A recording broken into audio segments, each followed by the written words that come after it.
Good morning, good afternoon, good evening, wherever you are, whatever you're doing.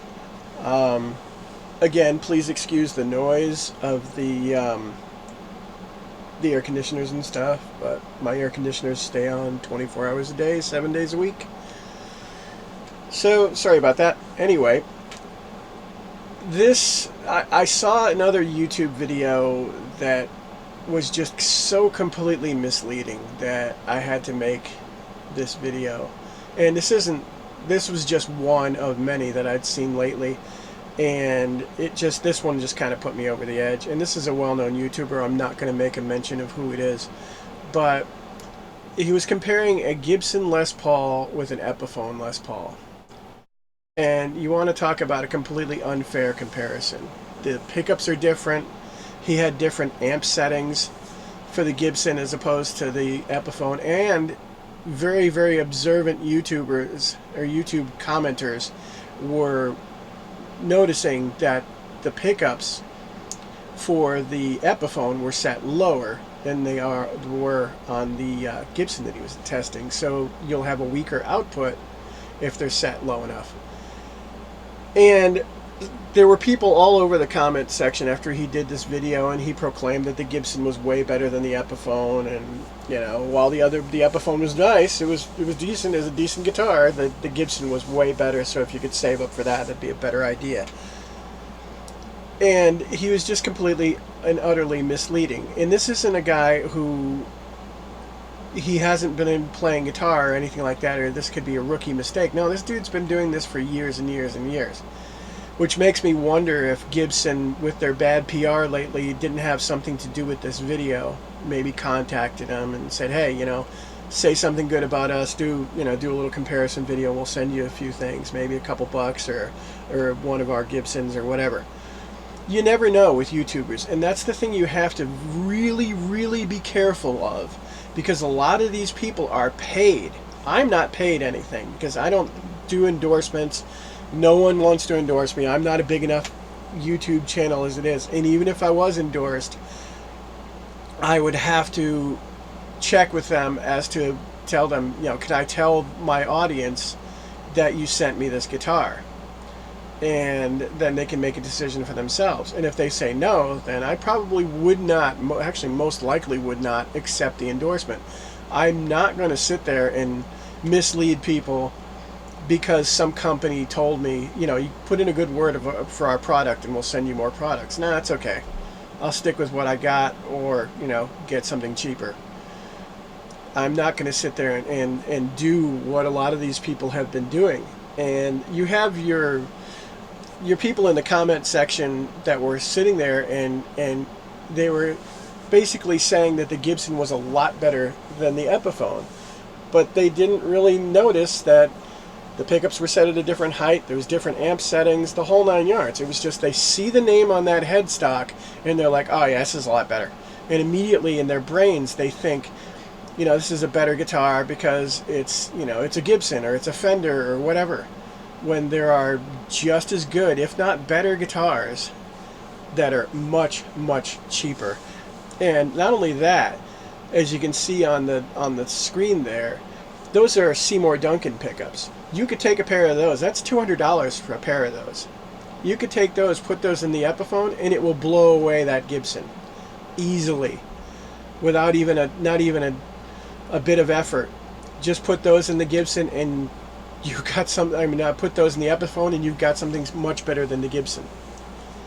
And people don't realize that, and they don't think about that. Apparently, they see the name on the headstock. They're either brand snobs or fanboys, and that's all there is to it. It's the greatest guitar ever. Case in point, I have a Schecter.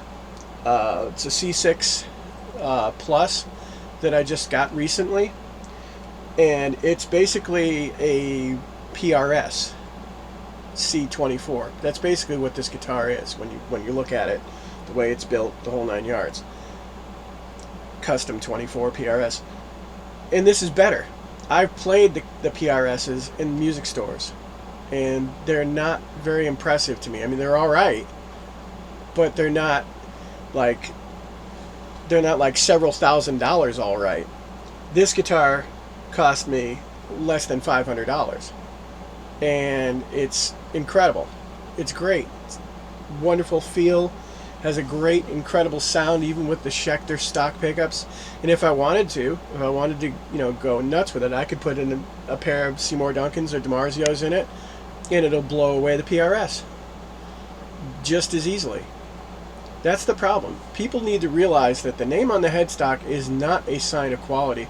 And don't believe these YouTubers just out of hand, because a lot of these people are paid to say what they're saying.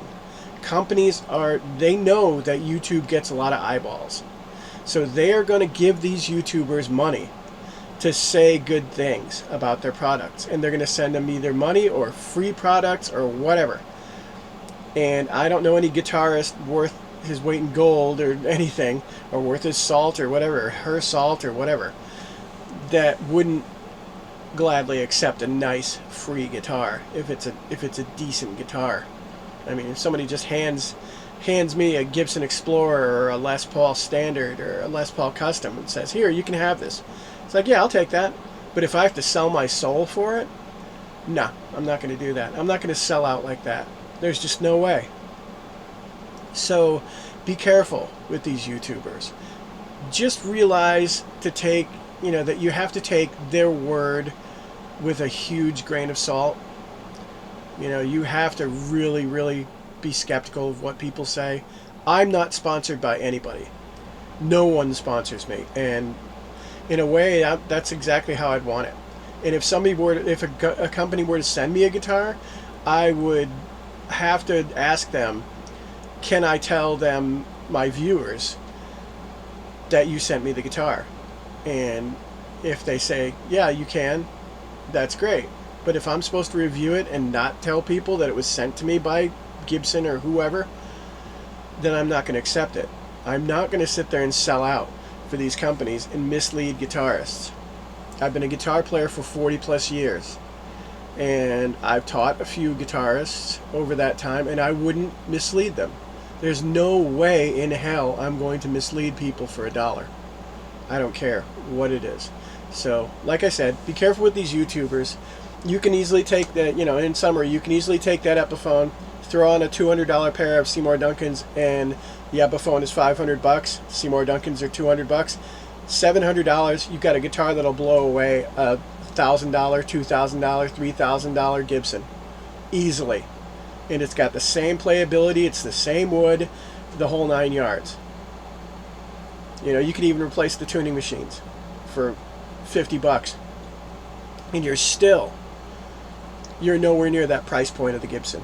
And you've got something that plays a lot better than it, sounds a lot better than it. So keep that in mind.